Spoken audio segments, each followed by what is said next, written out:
Countdown now? Live! We are live! I think we're live.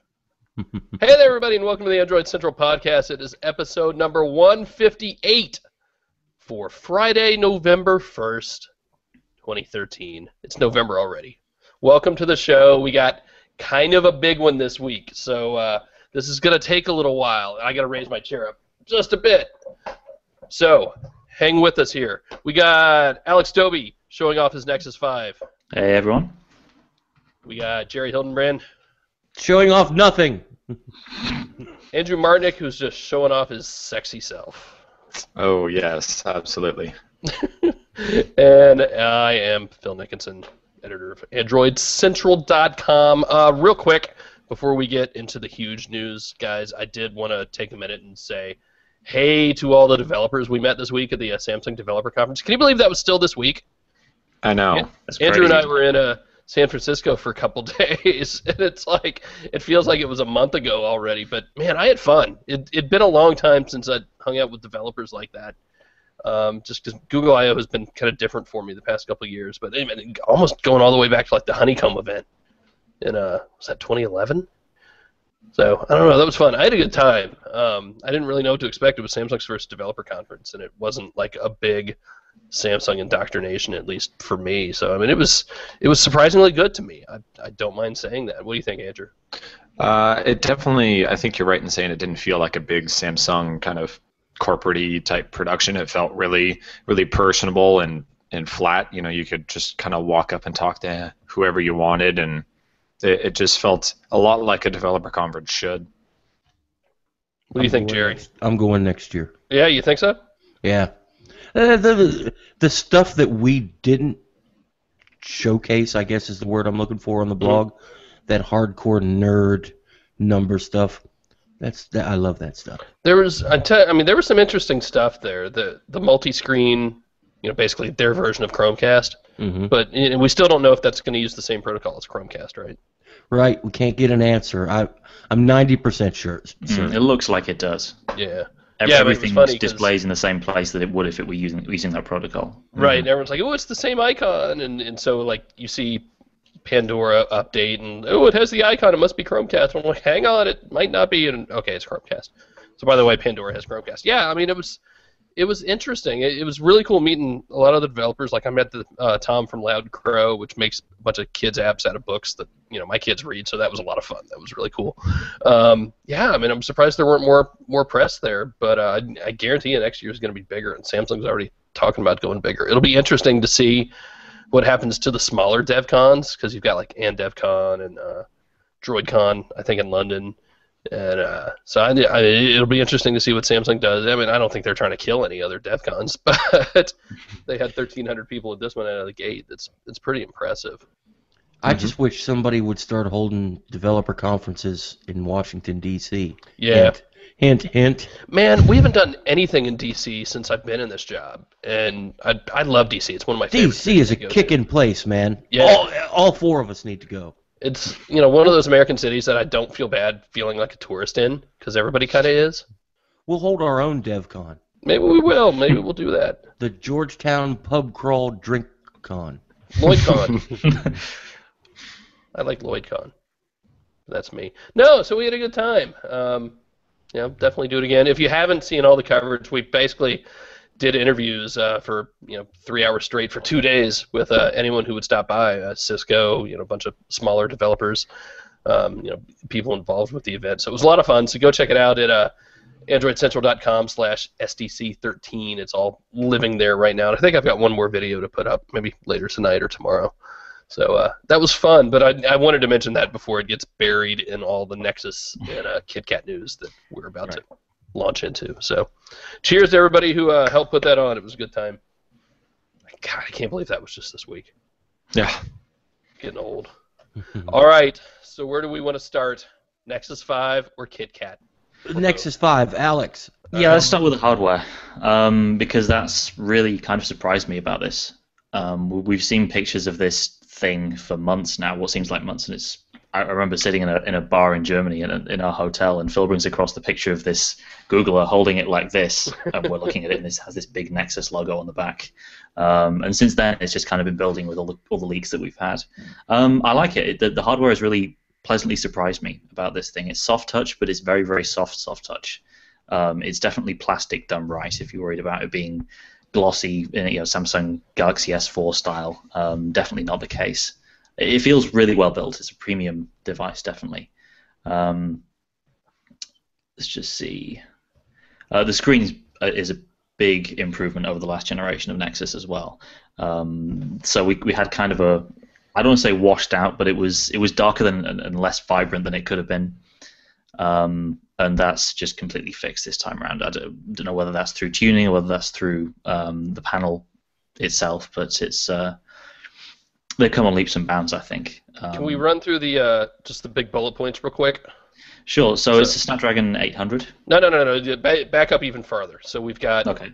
It's called the Nexus 5. It's the 5th phone, but it's also a 5-inch display, right? Yeah, 5-inch display, 1080p. It's 2 colors, black and white. Yeah, black and white. The white one is still mostly black. You've got the white back, and that's basically it. The front is still black, as has been the case with other Nexus devices. Yeah, it's the branding on the back isn't quite as sort of overblown as I thought it would be. Really? I mean, it's a big logo, but it doesn't. I don't know whether they've tweaked the design at all, but it looks nice. How much? Because you can get it in 16 or 32 gigabytes of storage. How much? Which one do you have there, and how much? I have the 16 here. Yeah. Because they're not selling the Google. They're not selling the 32 outside of Google Play in the UK. I don't think. So I probably would have gone for the 32, but the 16 is the only one that you can easily get hold of right now and actually go into a store and buy. Yeah, I think O2 said that they had the exclusive on the 32 gig in the UK, yeah, so which was kind of weird. Lame. Yeah. So it's nice. It's very light. It's like 7 grams lighter than the Nexus 4.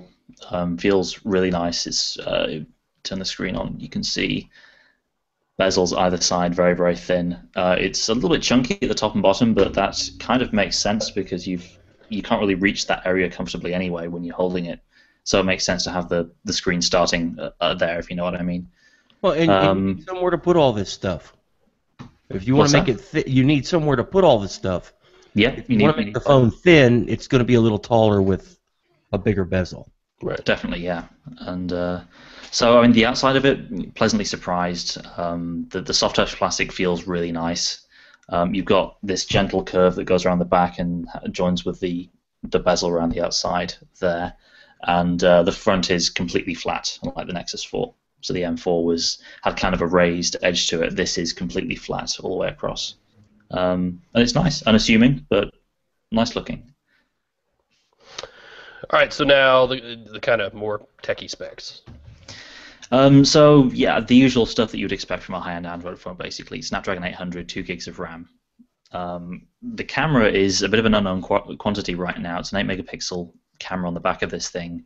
Optical image stabilization, which is designed to help out with hand motion, interfering in shots, that kind of stuff. We've seen it on a few cameras this year, like the HTC One, the LG G2. So yeah, it's the Nexus devices have generally brought in the top-level hardware of the time, haven't they? So no real surprise to see that there. But again, it's I guess it kind of is surprising because you're paying $350 for this. So there's that.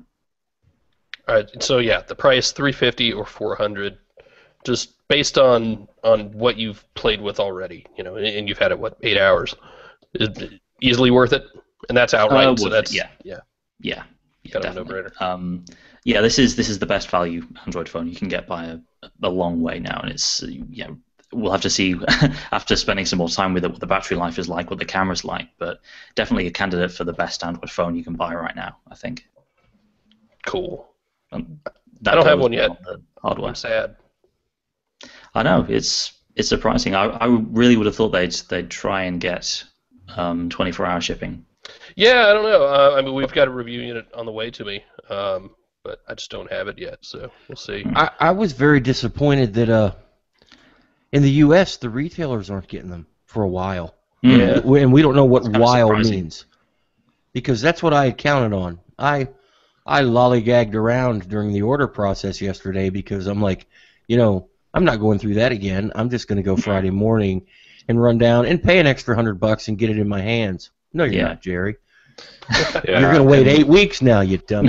Oh, The Nexus 5 page is interesting too because it says, find a retailer and it'll show you every T-Mobile store on the planet, but T-Mobile doesn't have it yet. Yeah. Yeah, that's just a map of stores, not necessarily stores that Right. actually have stock. And Sprint is getting it before T-Mobile, and they don't show you Sprint stores. It's a bit weird. Actually, surprising that the UK, the main sort of SIM-free UK retailer for the Nexus 5, is actually selling it at the Play Store price. See, that's a That is good thing. interesting. That bodes good for us in the States. It does, yeah. You would think at some point you would just be able to walk into Best Buy and then you would pay your $350 and you would just get a Nexus 5 at that price.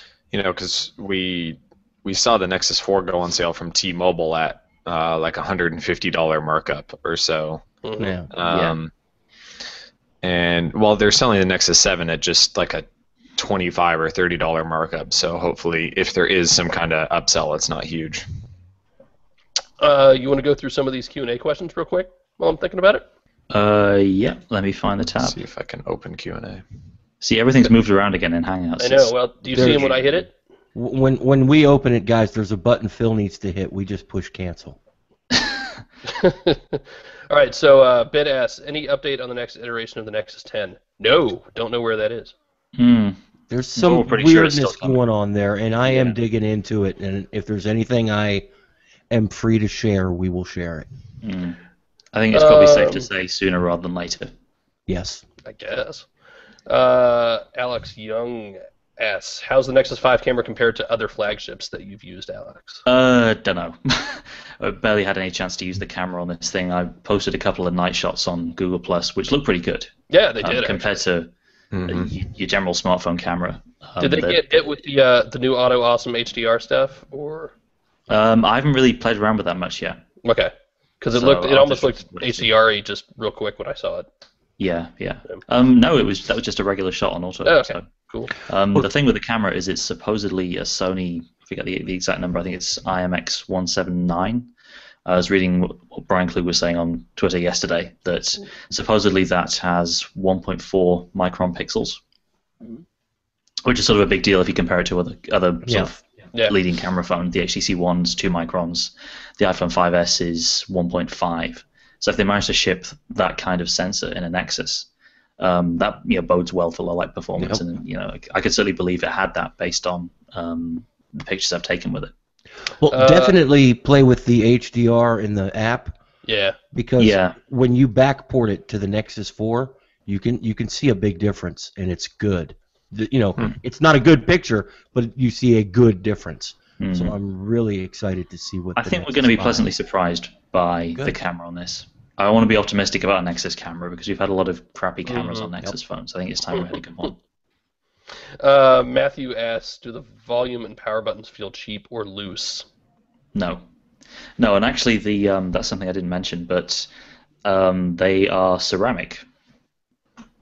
Why? For whatever that's worth. I thought that was an interesting point they made. Yeah, it's an interesting. I mean, they don't necessarily feel. I guess they feel a little bit better than your normal plastic buttons. A little bit more firm and sort of.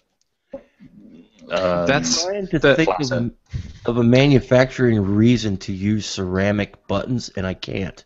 Well, the power and volume buttons, it's not something that you notice when they feel good because they just work. It's something you notice when they feel really cheap and thin. You could tell that they're just cheap molded plastic, like a model car part or something. You don't want them to feel like that.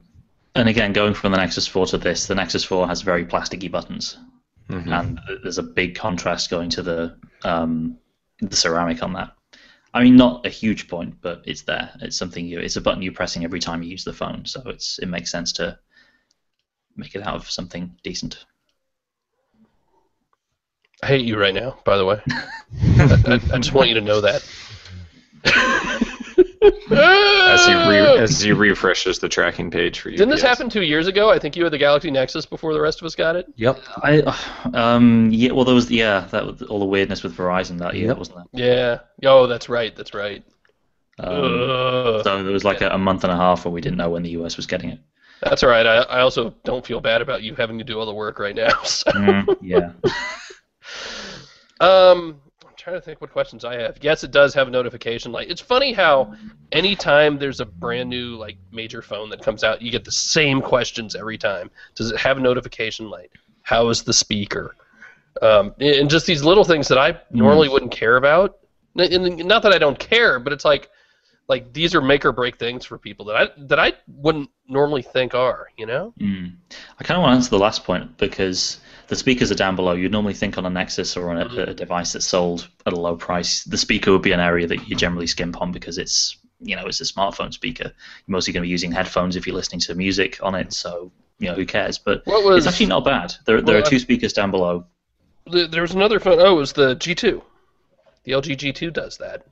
Yeah, the speakers underneath, and they're actually pretty. They sound decent. I mean, it's not HTC boom sound, but it sounds okay. Is it actually two speakers? Because remember, the G2 has what looks like two speakers. Oh, maybe really it's one speaker and a microphone.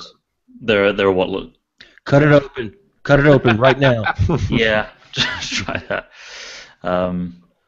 Do it. Yeah, so speaker on camera right now. Fine. So should we just jump into some KitKat stuff? Yeah, sure. I haven't played with this yet either. Yep. Let's see. So yeah, this is what it looks like. We have other pictures and video of it. It's sort of the sum of a lot of very small visual changes that have made a big difference to the way Android looks, I think. Wait, so I didn't mean to interrupt, but before we get started, don't you all think it's really important that we get everybody clear on what is KitKat compared to what is the Nexus 5? Yes. And let me see if I can sum it up for you in one sentence, Jerry. I think this is how well Jerry has taught me. And I just totally forgot what it was going to be. Then I've taught you well. Nexus is not AOSP. Nexus is not pure Android. Nexus is pure AOSP Android with Google stuff on top of it. Or is that just a horrible that's explanation? The what I tell people is Nexus is the TouchWiz that you like. Ooh. For whatever reason. That's pretty good. AOSP is not on the Nexus. Nobody has ever claimed it's on the Nexus, and it never will be on the Nexus. And that's a very important distinction when we start digging into the small features, because there is stuff that's on the Nexus that may be a Google app for other vendors to use, may not be, it may be Nexus only, or maybe is built into KitKat. And that's something everybody needs to keep in their mind when they are discussing these features. Or that the other manufacturers could just ignore and do whatever they want to. Right, anyway. right. Yeah, so I'm not surprised if you get a KitKat update on a skinned phone and it doesn't look anything like this, because we've been dealing with that for the past how many years now. I mean, for the purposes of just this podcast, I'm just assume that KitKat is everything we see here. Right. Everything we see here is KitKat. So a lot of small visual changes that add up to a pretty big difference compared to previous versions of Android. There's a lot of HTC Sense inspired stuff in there. I think you have the Roboto condensed font, you have the larger icons, you have everything being a bit more flat, you have the transparent notification bar and other things like that. So if you've been using that skin, it's something to bear in mind. It's got Blink Search, or you have, what do you call it now? You have Google Now, Google Feed. Big deal. You have. I'm loving that. The people that just were ready to lynch somebody over Blink Feed, they love it when it's Google Now. Well, to be fair, you can turn that off right out of the gate in the new home menu thing. But let's also make note that it's Google Now isn't a news reader that aggregates your social media streams and RSS feeds. It's a completely different thing. I call it Blink Now or whatever, because you pull over, to the right from the far left to get to it like you would with Blink Feed. And I don't know, I'm really curious to try that. Especially, I mean, my big question is, after using the Moto X for 3 months, are these changes going to be enough to get me off the way touchless control works on the Moto X and the way active display works. And I don't know. And Alex doesn't know either because Alex doesn't have That's, the Moto X. that's the kicker. I don't even know anyone to ask. Right. That's my main concern. I agree. So we will have to see. Yeah, it's hard to put your finger on exactly what makes it so different compared to Jelly Bean. It's like I was saying, there's a lot of small changes to icons, to fonts, to colors that just make it look and feel a little bit more professional, a little bit brighter, a little bit more colorful. And of course, it's new functionality as well. So you've got the Dialer app with effectively a Yellow Pages built into it through Google's business directory thing. So if you want to search for, say, pizza or something, you just type pizza and it comes up with stuff that Google knows about from near where you are. That's kind of awesome, actually. Now, that's contextually aware, too, right? Like, let's say if you recommend when you were in New York this great pizza place, and I'm in New York and look for it, and Alex has recommended it on the web, will I get to see that in my dialer when I search? I don't know. That's a good question. They do that on Google Search. They bring in recommended places from people in your circles, but I don't know if that's in the dialer. I'm hoping that they can put that in the dialer. It is at least location aware, so it's going to be in the rough area that you're in. It wouldn't surprise me if it's in there. Yeah, I mean, it might be. I've played it in played the around with apps it a little bit. If it's not patented, I'm going to start writing now. Other thing is Hangouts. We've got Hangouts that does SMS now, and that works the way you would expect it to. When you get a message, it's just another window at the side in the Hangouts window. You reply to it there. You can set different notification styles and for SMS compared to Google Hangout messages. So if you want it to have a vibrate alert when you get an SMS, but not when you get a Hangouts message, you can do that. You can have a different notification sound for that as well. So you can still keep the distinction there between different kinds of messages, which is pretty cool. You want to talk about that for a second? Because that was actually another big kind of cross-Android improvement this week was to Hangouts 2.0. Yeah. Sort of. That ties into the whole Google Plus and Google Photos thing as well, doesn't it? So, I mean, Hangouts does SMS now. It also does GIF support was the other thing, and location sharing. Location sharing, yeah. There's a big button that you can press that brings up a map, and you can drag the thing around and then share the location. So, yeah, much better was saying how useful is that going to be at trade shows, right? Because that's just a big button you can press and tell people where you are. And it's much more useful than I thought it would be because I assumed you hit a button and it would tell people where you are. Being able to move the pin and share any location is awesome. Yeah. Right, and then so it opens up in Google Maps too, so you could navigate to that person. Yeah, and Google's smart enough to know that GPS isn't always perfect and Wi-Fi-based location isn't always perfect, so it lets you just drag it and pinpoint to where you are, which is pretty cool. That's pretty much it for Hangouts. The rest is in Google Plus. Well, most of it's based around the SMS. Yeah. Well, you mentioned that. Well, I think it's a bigger deal. One quick thing there too, Alex. Have you tried video calling through Hangouts on the phone yet? I have not. I have heard that it's very much improved, but only on the Nexus 5 with the new app. So we'll have to think they said. I seem to remember the presentation. They said that HD will be enabled by default now.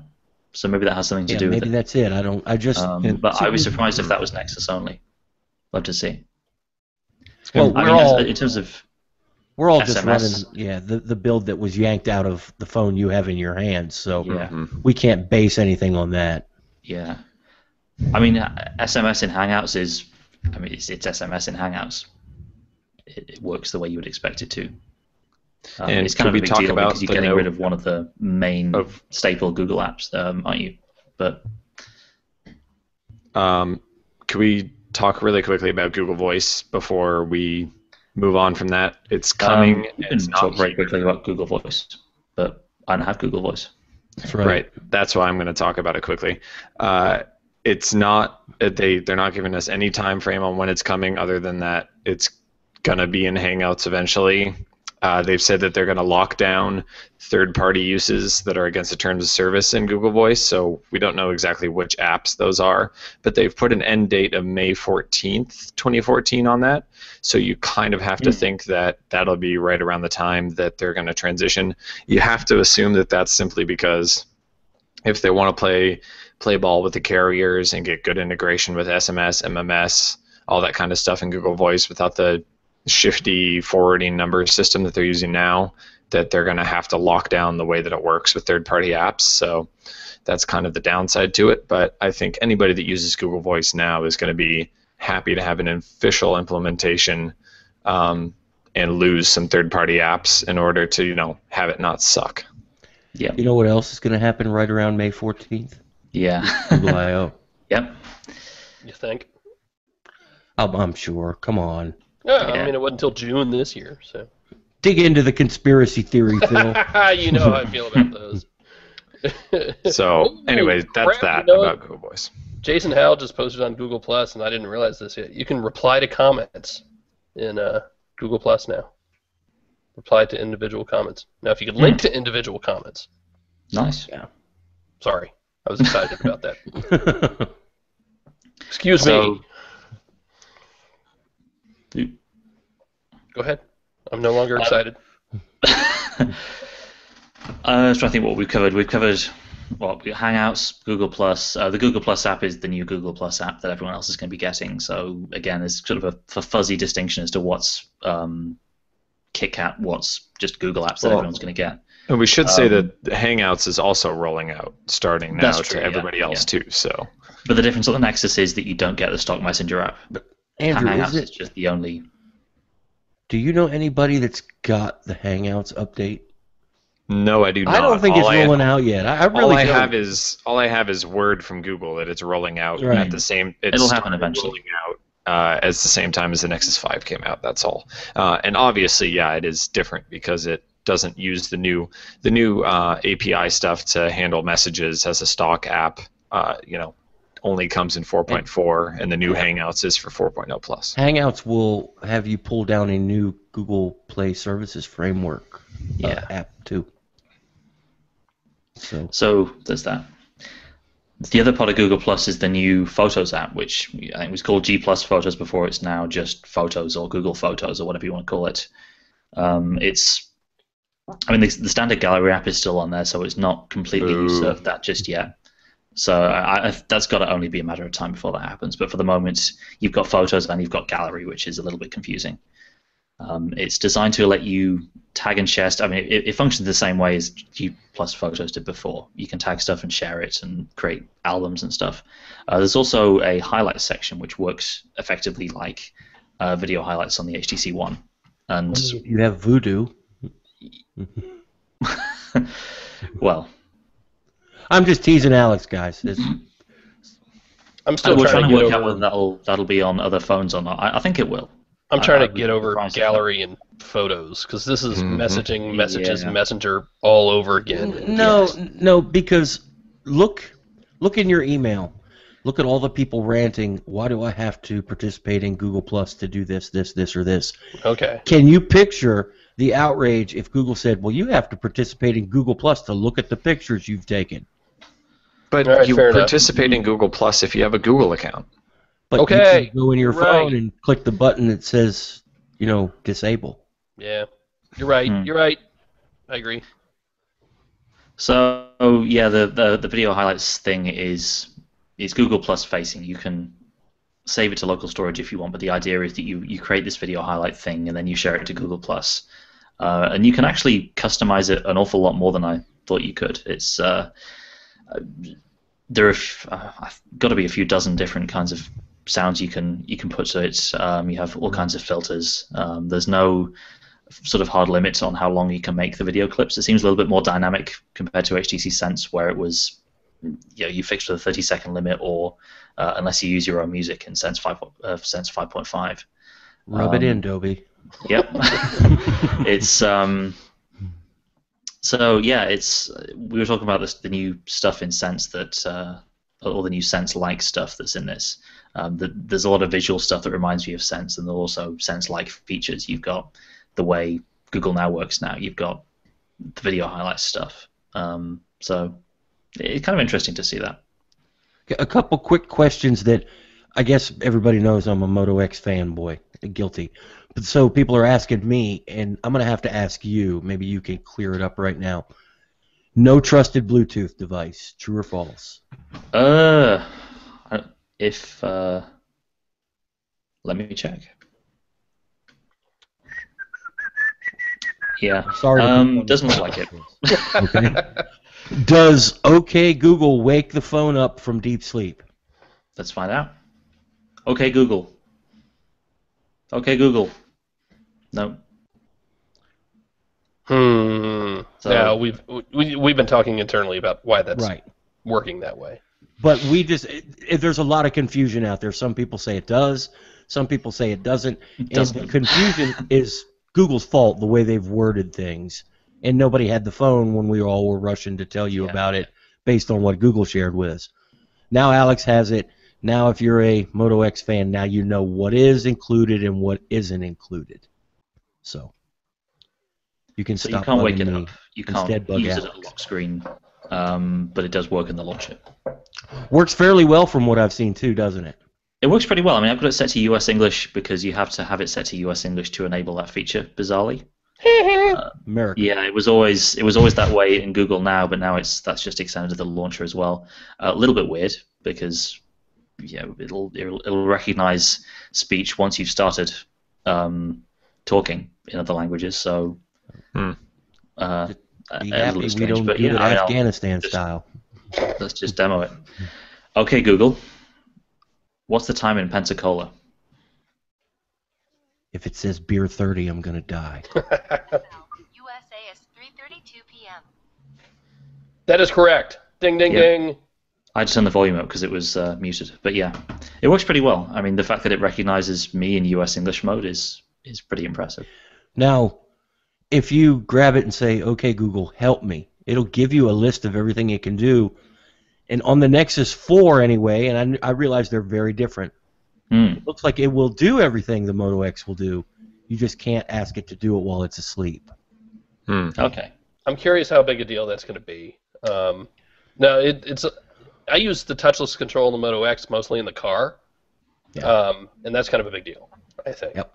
Not having, and Jerry did a great post on it, not having to touch anything is important. I don't know.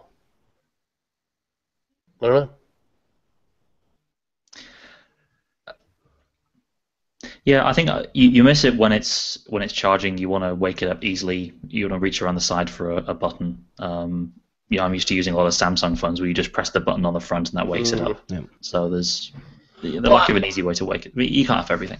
I'm cheating a little bit too because I know that it doesn't do it while it's asleep, and I know why it doesn't do it while it's asleep. Because there is a coprocessor in the Snapdragon 800. You've probably heard a lot of people talk about that. It doesn't draw much power. It's there, able to be programmed by anybody. And Google did program it, but they programmed it for stuff like the pedometer and the low energy location stuff instead of listening for your voice. That was, can you say that was the right or the wrong call? No. Google, I'm sure, knows better than Jerry does. So that's why it's done. If they had two coprocessors, they could have done both. And that's not to say that a manufacturer couldn't do something else. And that's not to say Google can't do something else with an update. And you know what? Google has a phone that they'll sell you that will do that. Oh, yeah. True. No need for them all to be the same. You want to do a couple more questions?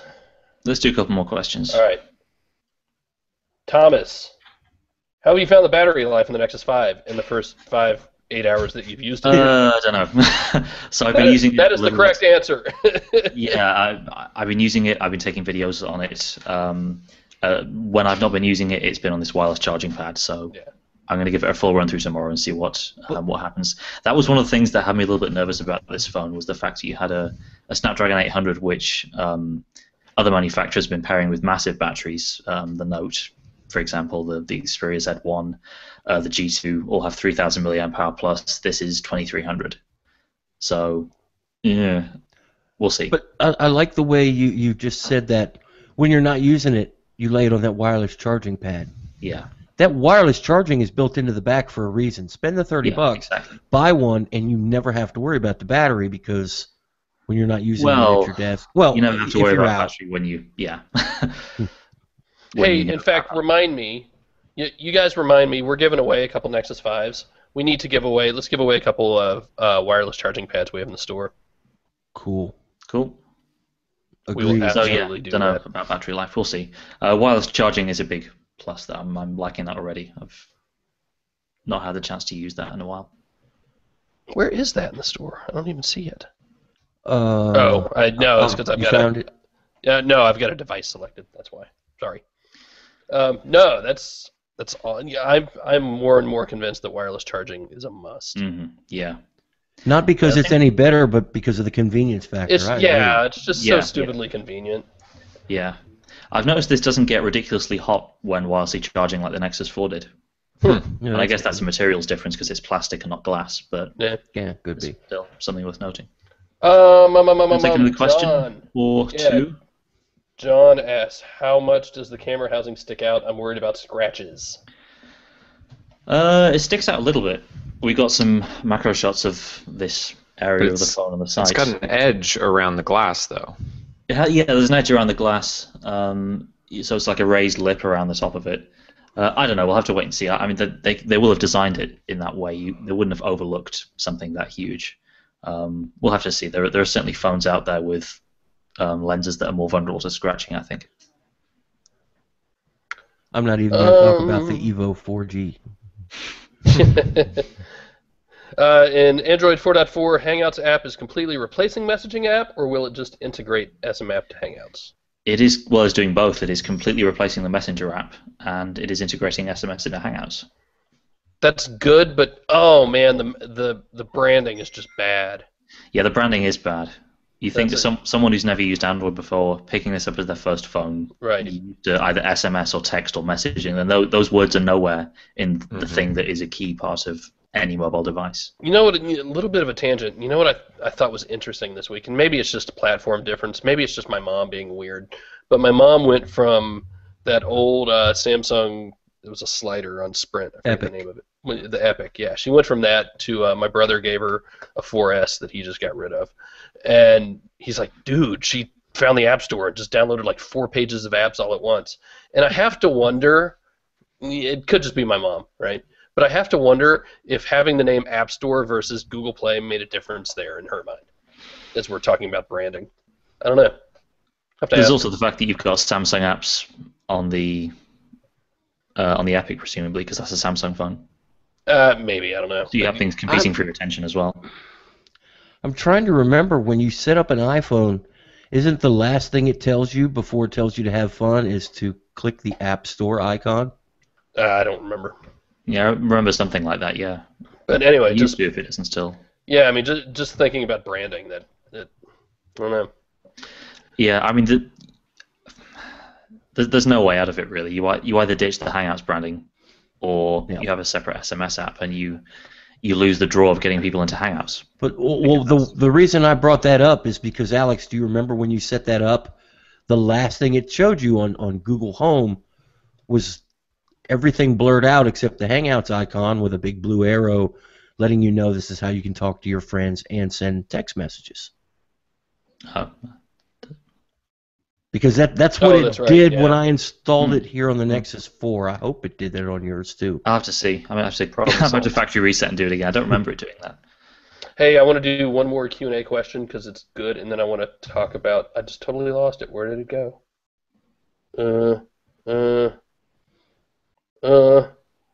And then I want to talk about some of the under the hood stuff. Oh my God, it was right there. There you are. Pablo asks, what are your thoughts on the Galaxy Nexus not receiving the 4.4 update? So one of the things about 4.4 is that they designed it to work better on lower spec phones, all the way down to 512 megabytes of RAM. So the Nexus 4 is getting it. The Nexus 7 is getting it. Do we know if that's last year's Nexus 7 or just this year's? They didn't say. Just said Nexus 7 Said in the Nexus email. 7. I have to imagine it's both. It has to be. Doesn't have Yeah. to be, but I It pretty much has to be. have to imagine it's both. And the Unless Nexus there's 10. some kind of weird hardware requirement that precludes Tegra 3, which I don't see that being the case. So, yeah, the Galaxy Nexus, which is almost 2 years old, is not getting it. It's not quite 2 years old yet. It's real close. I mean, the reason why it's not getting it, the most likely reason why it's not getting it doesn't have anything to do with the age or the power of the phone. It has to do with the fact that it's made by TI. TI isn't really involved in. I disagree 100%. Really? Yeah. TI is wide open. Watch, the Galaxy Nexus will get a port of KitKat very, very shortly, and everything will work because the chipset in there is very, very easy to work with. There is no excuse for Google not to be able to make that happen without any help from TI. I So think they could it just be- don't care because it's 18 months old. That's, I hate to say that, but that was my initial thought, and it's easy for me to think that because I'm not using a Galaxy Nexus, and I understand there are a lot of people that are, but it sucks, and you have to draw the line somewhere. But I mean, the thing's almost 2 years old. yep. And I honestly think it's going to be harder to build for the Nexus 4 and the new Nexus 7 than it will be for the Galaxy Nexus, Why is that? because the kernel is a whole lot more open and easier to work with from TI. For TI? Yep. But So, that's no one- my guess. You know, who knows? Yeah, I mean, like I was saying, my guess was the fact that TI just doesn't. Yeah, that the input from TI isn't there because TI is no longer involved in this business. TI definitely or- doesn't care. I can guess that Yeah. Google might Yeah. not, but TI doesn't. Does Samsung care? Ooh, Oh, Because that's a the good other side of question. it, isn't it? no. Samsung doesn't care. Yeah. Come on, man. They have got their own. Oh, Phil, what's the word I'm looking for? They've got enough to worry about, and that's all they worry about, and that's what's best for Samsung. Yeah. I mean, it's not fair. I will completely agree with that. But I have a hard time losing any sleep over it. And Well, maybe I that's think not fair either. The toughest part about it is we didn't really expect the Sprint and Verizon versions to maybe make that final jump, but Right. for the unlocked one to not make that kind of stinks. Yeah, I but think we can all agree that it's not through Google, not through Google not wanting to update it, because clearly, if they can, they will. I still have to go back to the time frame.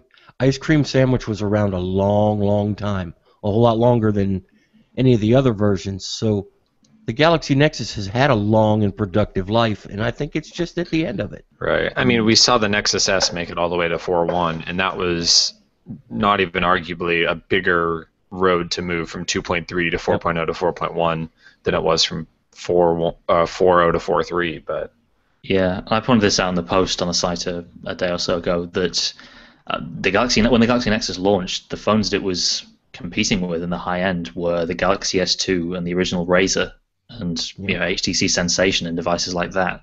It's a whole different era of Android phones.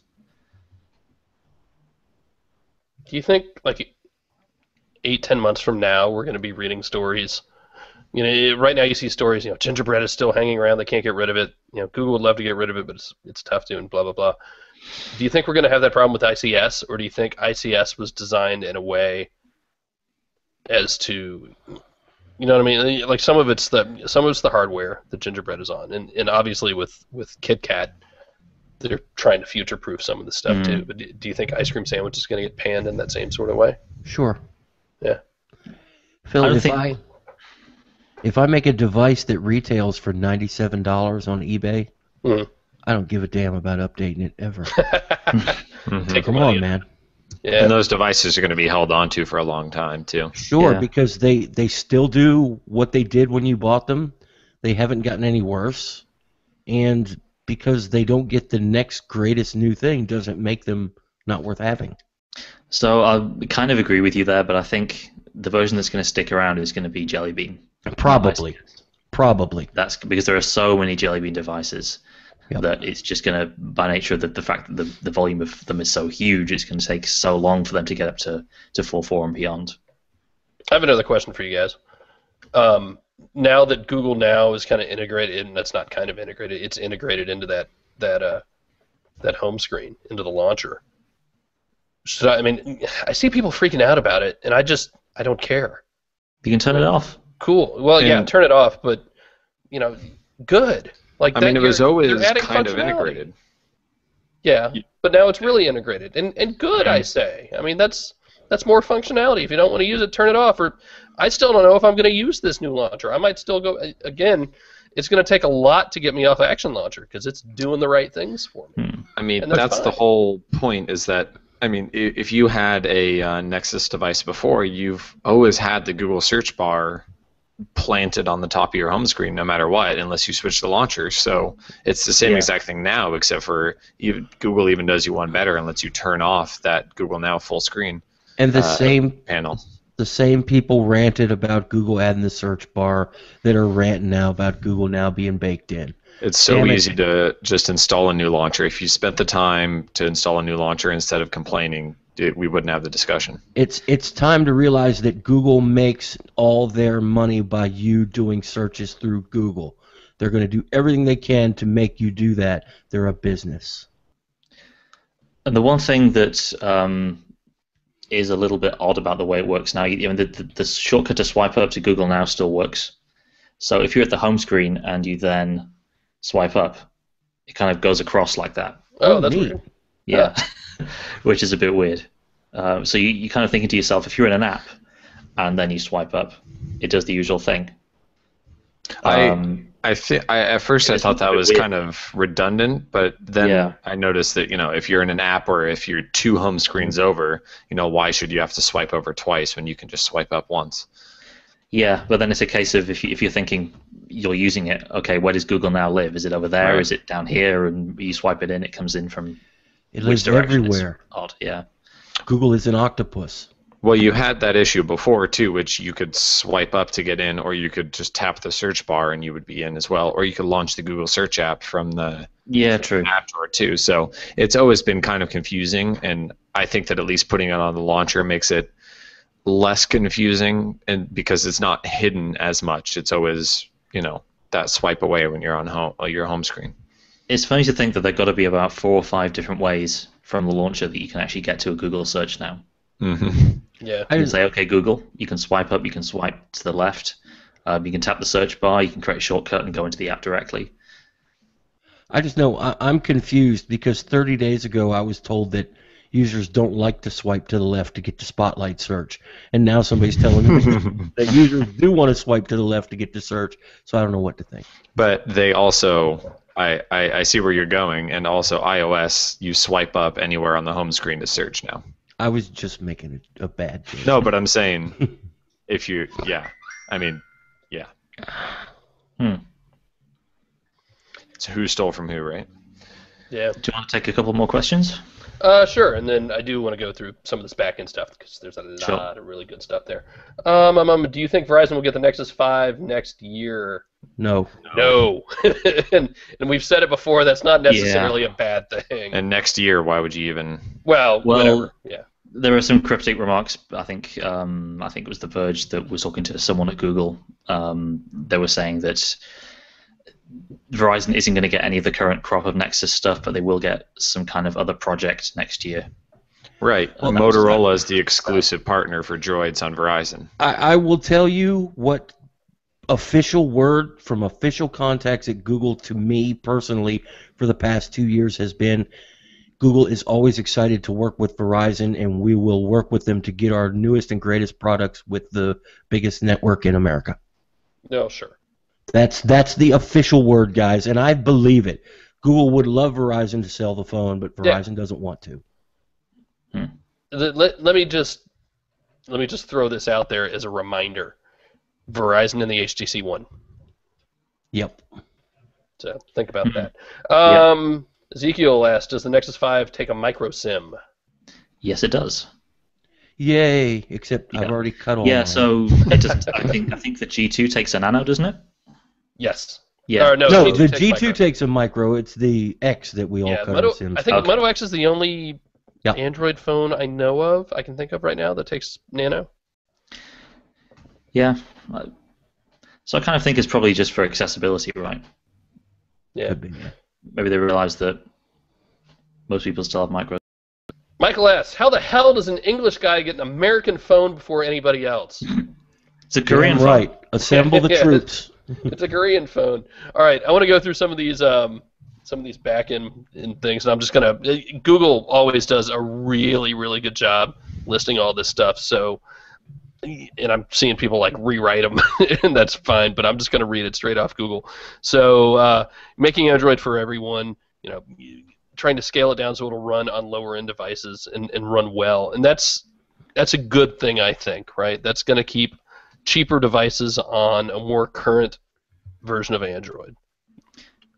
We Cheaper should not see. devices. So basically, at this point, is there an excuse when we get to like February? Is there an excuse then for seeing anything launching with ICS No. or Jelly Bean? Sorry. That's why this was done. Right. Not to update old phones, but to Shenzhen Computer Company, $99 Android phone will be running Yeah. KitKat. But we're going to go to CES in January, And we're gonna see some. everything running 4.1 or something. Half the phones are going to have 4.1 or something stupid like that because I am that's going just to how make it a goes. prediction Yeah. that the big vendors are the ones you will see releasing phones still on Jelly Bean. Really? The little Maybe. fly-by-night guys are going to Maybe. be releasing super cheap phones running KitKat, pretty much stock. I think I know why you mean, but elaborate.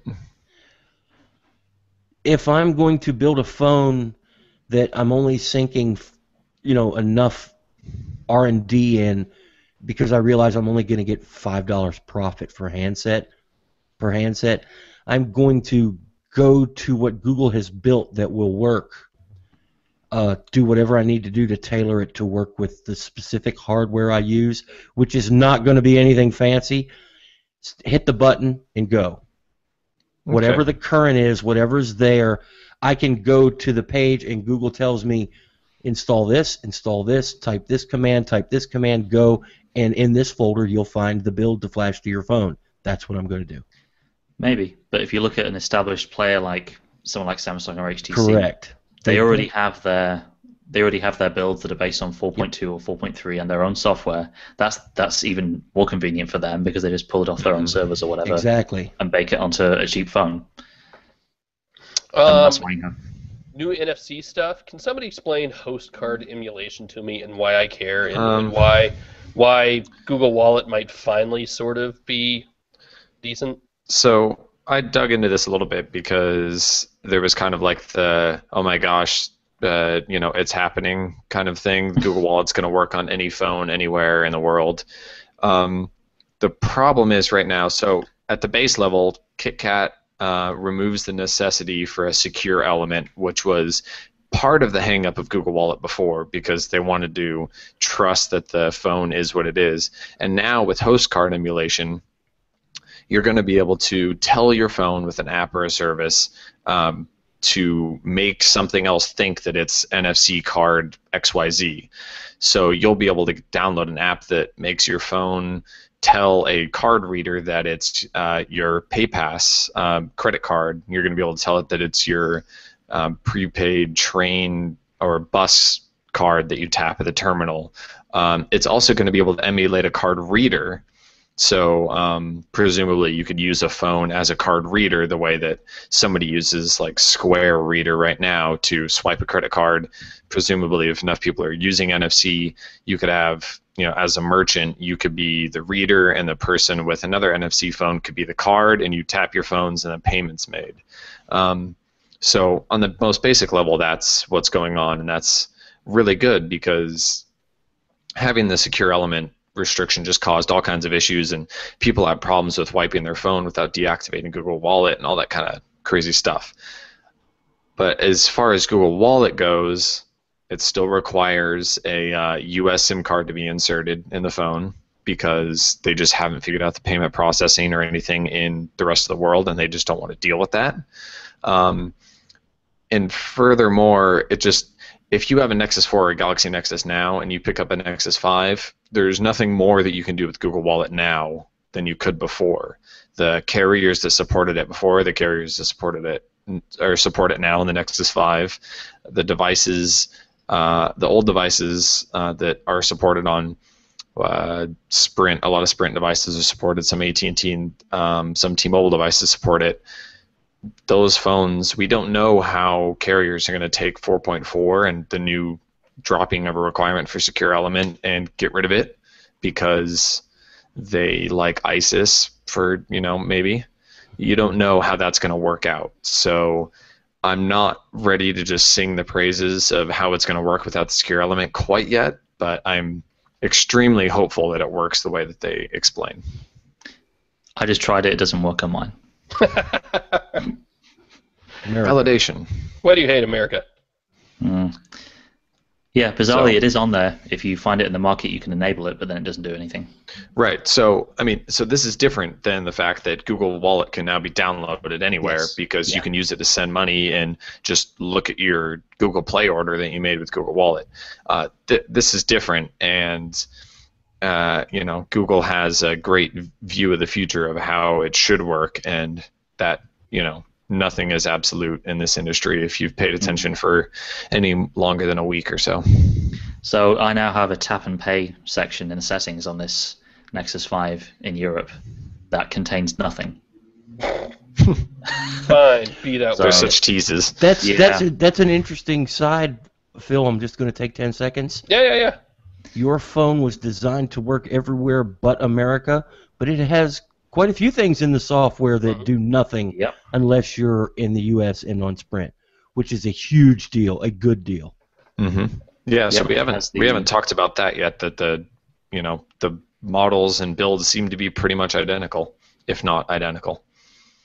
So what's the difference? We know there are two versions, the 820 and the 821. Mm-hmm. It's a radio band difference. Mostly, yeah. The 820 is the US. The 821 is rest of world. Effectively, they're the same. They're the same phone. It just has to do with what frequencies it supports and what standards it supports. So the US one is something like 9 bands of LTE or something crazy like that, and the usual array of HSPA. The US one also supports CDMA on Sprint, whereas the international one doesn't. Gotcha. And on 3 bands that are just used for Sprint. Yeah. I'm a little bummed that one radio takes care of all that, because that's going to chew up a lot of memory that I'll never use and that Alex will never use. But the more I think about it, Google finally being able to figure it out and have one phone for everybody on the software side, one build of software is a really good thing.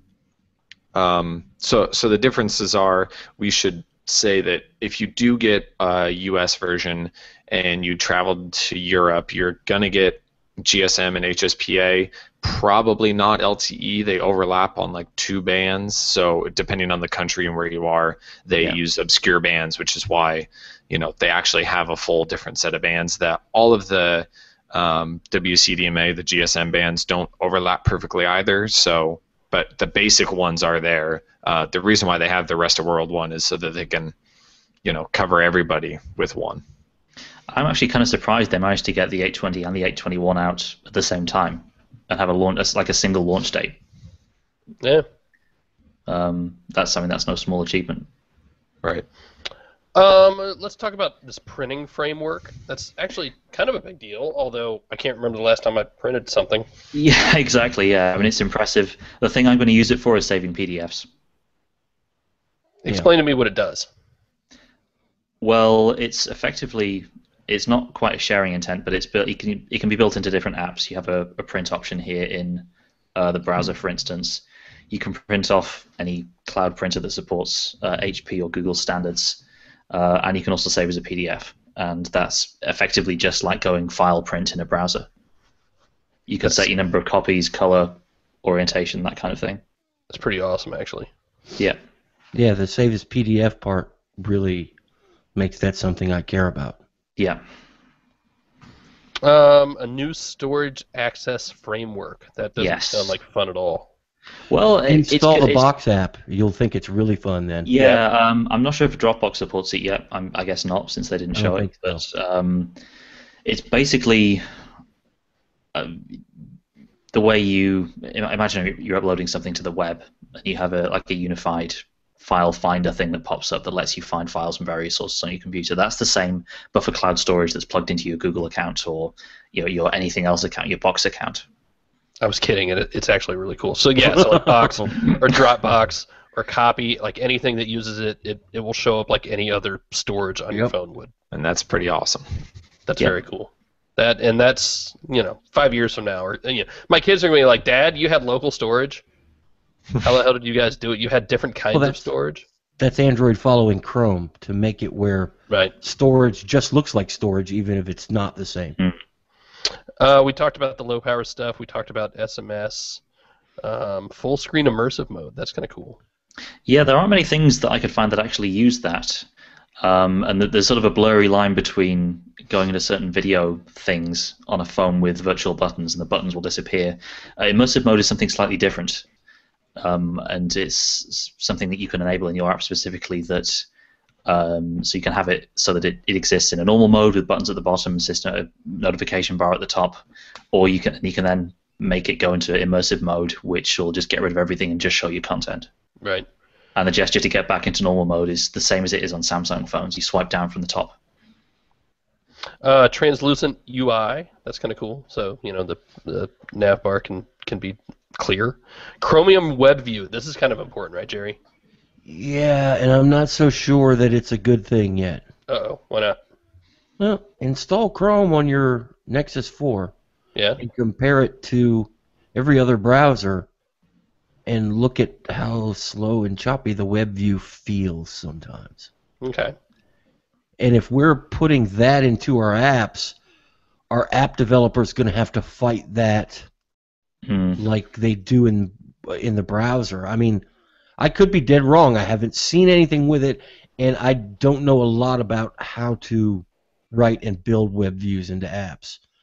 But it's something that I'm all I know is interested in our developer, Neil, our developer of the AC app, which you should totally go download right this second, by the way. He's pretty stoked about it. So. I imagine it's good, really good for developers. I'm just worrying, is it going to translate into choppy, poor performance for the users? There are two ways of looking at it. One's performance, and we all know that, I think we've known since Chrome came out for Android, that performance in Chrome isn't as good as the native browser, right? That's no secret. But I think the thing that's a big deal about this coming to web views is the fact that you get better support for standards. Yeah. You have all the benefit of the Chromium project going into web apps. I'm excited about this one. Screen recording. With sound support, right? With sound support. Mainly so I can finally get around to doing a decent video on our app that I say every week, hey, I'm going to work on this week, and then I don't. No, that's pretty awesome. So, I mean, you can do it right on the device. You can do it through the command line to turn it off and on. It's pretty cool. So, and application developers can set a flag in their app so that you can't screen record it, by the way. So, that's important. So do that, developers, because don't make me switch platforms when I'm worried that somebody can be recording what I do in my banking app. I mean, I'm an old curmudgeon. I know. All this easy screenshot and recording everything you do, I'm just not into it. I liked it better when it was hard. Isn't screen recording something you have to do yourself through ADB?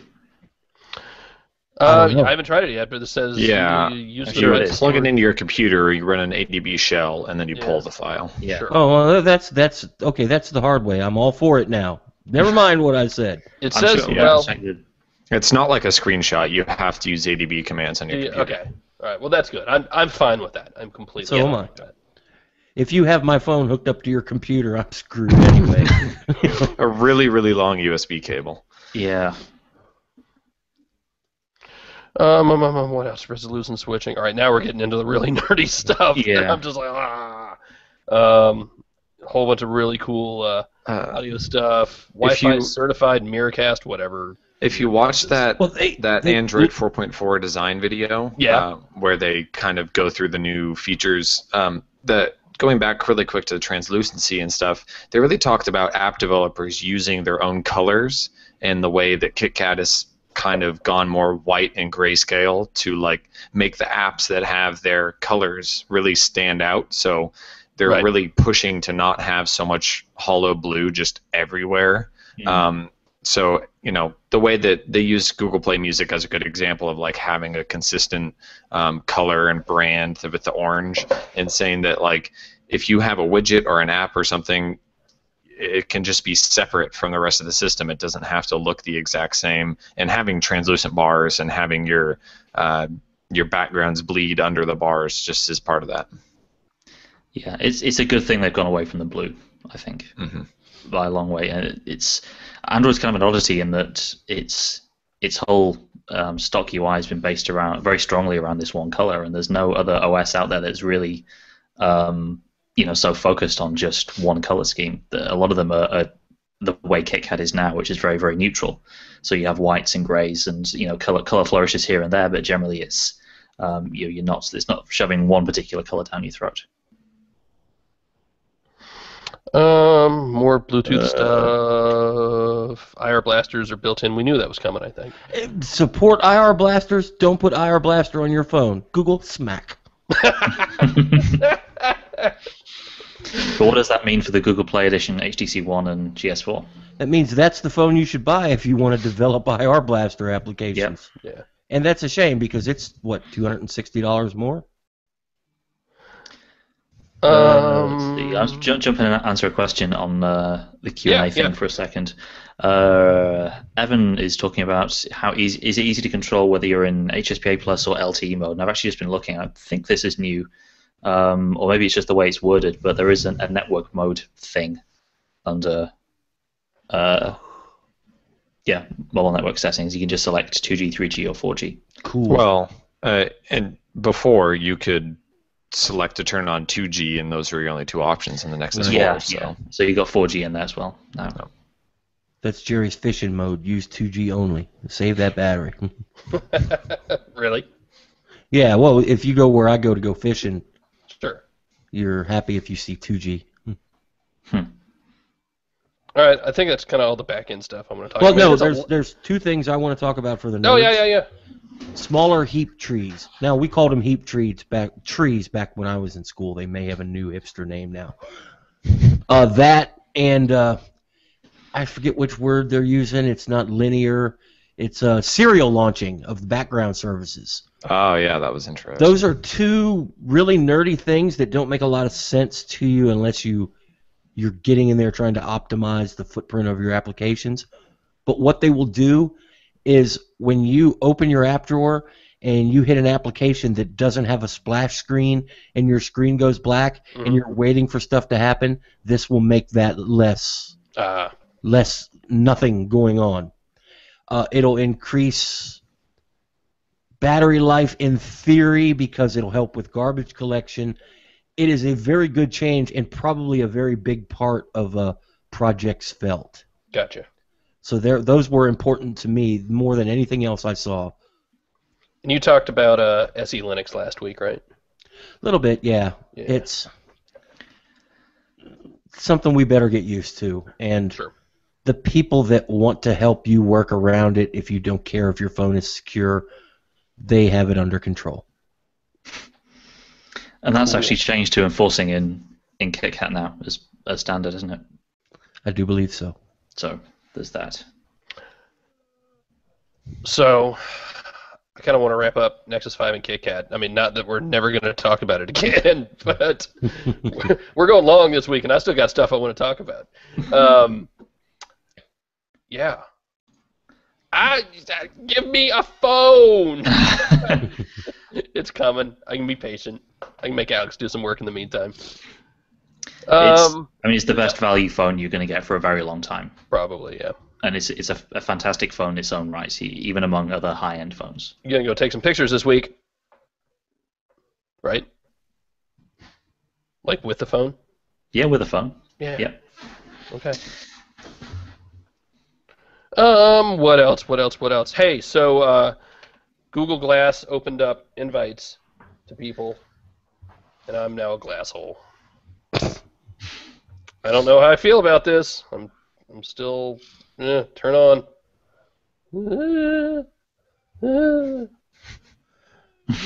Let's see. Phil, I have known you for about a little over 3 years now. Yeah. I see those collecting dust behind the monitor in 4 weeks. Don't say that. I'm going to start getting emails from people already saying, send them to me. It's a great idea for a lot of people, but I'm not sure it's for me. exactly, and I need more than 6 hours to determine that. Yeah. But I'm glad you were able to get a pair for 2 reasons. It means we don't have to waste money and get me a pair because I'm pretty sure I wouldn't like them. But you are an old, mean old man close enough to like the way I am that you can answer some of the questions I do have about it. So when they do end up as a retail launch, and hopefully they're not $1,500, I'll know whether or not I want to buy a pair for those occasional Yeah. times I'll use Well, it. and you know what else? I've got those Jet Recon ones that look more like cool glasses, Mhm. cool sunglasses, and I think it's down on the bottom instead of on the top. And those are $500 instead of $1,500. So I've got that ordered back from when those went on sale. So I'm real curious to see. I'm loving the idea of the space. I mean, just from playing with this today, I'm trying to figure out what my use cases would be because I'm not sure I want to drive with it yet.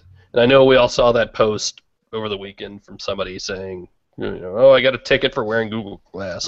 The person you that got- got pulled over for speeding, you mean? You got pulled Yeah. over for speeding. Yeah, you also got a ticket because, yes, you were wearing Google Glass and looking at the statutes, you deserved it. At least in the package I got today, there's a little card in there, and it's like a little Q&A. And can I wear this with driving? And Google says, well, no, you need to, follow the law. So that's how I feel about that. No, yeah. So I'm curious about my use cases. Russell Hawley called me on a hangout, and I picked up on here, and that was kind of interesting. But I'm just not sure how much I want to run around taking pictures with this yet. And I'm honestly, like, I got it, and then I had to go pick my kid up from school, and it's, well, do I want to wear this out in public yet? Because all it's going to be is a whole bunch of questions, especially you? in Pensacola, right? Did you? No, I didn't. Also, because it needed a charge. But I had that conscious thought of, do I Right. want to be seen in public wearing this Exactly. right now? Not that I'm overly worried about what people will think, but and I think part of it's because I've seen people in public with it, and I know how they're pounded with questions. Just not sure I want to deal with that. So I don't know. I'm real curious to see how I react to it, to what I actually end up doing with it.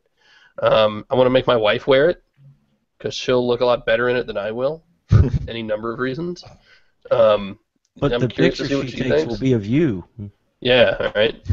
I want to give it to my parents and my grandparents and see what they think about this weird technology. And maybe I'll even get Shannon on the podcast. We'll see. Maybe I can Yeah. do that. I have a very big feeling that next year around I/O time, all of us are going to be able to buy Google Glass if we want. In some form, yeah. Yeah, I think that's going to be right around the launch time. So, I think it's really good for some of us that Phil Nickinson got a pair, because Phil Nickinson can be a very grumpy, mean old man. And us grumpy, mean old men need to be represented as well. I think I would feel less conspicuous if I had the sunglasses on it. I haven't actually figured out how to put those on yet. Russell was trying to walk me through it earlier. And by the way, thanks to Russell for hooking me up with the invite. Yeah, I don't know. I'm real curious. I mean, this is not a normal product. It's $1,500 freaking dollars. It's not cheap, but it's entry into the space, and I'm real curious about the space. By the way, no Google Watch this week, so Nope. I didn't really expect it. I'm thinking spring as well. Yeah, you imagine that launching around the same time as Glasgow's retail. Yeah, I can imagine them both at the same time. yeah. I think that's almost it. I think I'm almost done.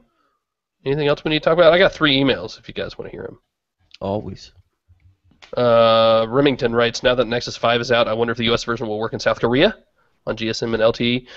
Short answer is look at the bands. It's that simple. And somebody smarter than me needs to remind me if Probably have a South- better chance at the rest of world Yeah, working there, but they also use some really funky bands over there. Yeah, You got 6 bands on the rest of world one, and Europe only uses 3. So there you go. There's 3 there that potentially are for Asia or The somewhere. documentation's there. Yeah. Ben writes, all the new announcements this week were amazing, but one feature I was desperately hoping for with Hangouts was voice calling like iOS application. How does iOS get the feature and Android doesn't? Well, somebody has to be first. And that's all iOS is going to get. Yeah. We are getting Google Voice integration for voice calling, Eventually. eventually, which is going to be a much bigger deal from the development side. Maybe not for the user side, but from the development, that's a big deal. And Seth from Jersey writes, I take a lot of pictures on my phone, a Galaxy S4. I have a G Plus auto upload running, and it's great. I also share my photos with family through Google Plus, which is great even if they're not active users of the service. Basically, I want a way to easily share pictures I take of our child with my wife, not unlike iCloud. I know I can create albums and share them with her, but those don't show up directly in her photos section of Google Plus. She'd have to click on my photo profile to access them. Do you know if there's a way to do this? Can you share? Is there a way to make a Dropbox instant upload folder a shared item to somebody? You could. Sure. I mean, you would have to share everything you upload, but yeah. But it wouldn't. Yeah, right. And I think that's what he doesn't want. I think he Yeah. wants to just parse out pictures of the kid. Like, Well, a shared share Dropbox folder would still do it. right. But like to share one album, and that almost acts like a Dropbox folder. I don't know. If anybody knows, write in and let us know. That's a really good question. Right. A shared Dropbox folder would mean that every time that something new goes in it, she would see that something new is there. I know he's looking for something like PhotoStream on iOS, which has all kinds of its own problems, but a shared Dropbox folder basically does that. Because there's no timestamp on like this is an album from this day. It's just everything that's in there is in there, and you can add and remove as you please. I'm thinking, and I don't know, maybe this is something that's going to go away soon, but I'm thinking with the Picasa desktop client, you can create a folder and share it with another user. I know I've seen that somewhere tied in with Picasa, which is Google Plus Photos. They have different names, but they're the exact same photos. I'm going to look into that. Okay. If I can find a way to make it happen, we'll write a blog post about it. Because now that it was brought up, I want to do it too. Because I share them with my wife and just tag her in a post, and she has to go through the post and click and look at them. I think that's it. I think we're done. Anybody have any other thoughts? We got a whole lot left to do. We ain't done yet. I haven't really started except for Alex, to be honest. No. I'm excited. I do think it's important to remember that everything you see here, all this KitKat and Nexus 5 stuff, it's going to change when we start getting other phones. So probably in some respect, right? Yep. A couple real quick hits. HTC told us 90 days. All ones in the U.S. are going to be on KitKat. That's pretty impressive. I think a bigger deal is 30 days for unlocked. Right. Because that's just HTC working on that's how long it takes HTC to get it ready. Right. The extra 60 days is going to be all certification. But if you have the unlocked developer one, you're getting Sense and 4.4 early December, it looks like. So again, it's not skins, guys. The official word from Motorola is the new droids and the Moto X. We don't give dates. That puts too much pressure on our team. But if you look at how fast we've been doing it before, it's going to be that fast again. Stay faithful. And the developer edition Razer HD, if you need another point on the barriers being an issue. So everybody is working. Samsung is historically never said anything. They just do it. So expect it for Samsung shortly as well. Sony said they're working on it. Yep. Yeah. I think Samsung is going to be a bigger priority for them to get 4.3 out because they have a bunch of devices they want to get updated for Galaxy Gear support. Right. And that's part of their 4.3 firmware, not 4.4. And that makes sense. And you know what? With all the stuff Google has pulled out with like Hangouts and Google Plus Photos and hopefully, or maybe not hopefully, it depends on your point of view, the launcher, it won't be that bad to be on 4.3. If you've got a phone like, the Galaxy S4, you'll be fine. Somebody asked in the Q&A earlier about getting all these Google apps pushed into the Play Store. We haven't heard anything on that either. So that's because they're not yet. Yeah. It's hard to tell with the Nexus 5 because looking at the software in the Nexus 5, some of that stuff is not standalone. but that doesn't mean Google can't make it standalone for other devices. Right. You know. Yep. So, whole bunch of good stuff to come. Hang tight. We're working on it, and can't wait for everybody to start getting phones, including me. But especially you. Especially me. Especially you guys. No, especially everybody out there. So, if you want to email us, do it at podcast@androidcentral.com, or join us live if you can, because that Q&A is awesome. By the way, Hangouts got changed again since last week, and it looks how about even that? better. Wow. Find us all on Google+, just search our names. It's the best place you can. We're on Twitter as well. We have fancy URLs now. Oh, that's right! Everybody got their vanity URLs. Congrats. Did I? I haven't checked. No, Seriously? you get an email. I don't give me an email. care about that. If you want to talk to me, you learn that damn number. I'll have Fine. to look. As we are every week, we are brought to you by shopandroid.com. You can call 888-468-6158 or go to that www thingy, shopandroid.com. And that's it. Jerry, Alex, Andrew, thank you. Everybody watching live, thank you. Everybody listening later, thank you. Everybody watching later, thank you. Thank you, Thank Phil. you. Thank you. Thank you. Thank you. All right, Everybody. see you next time.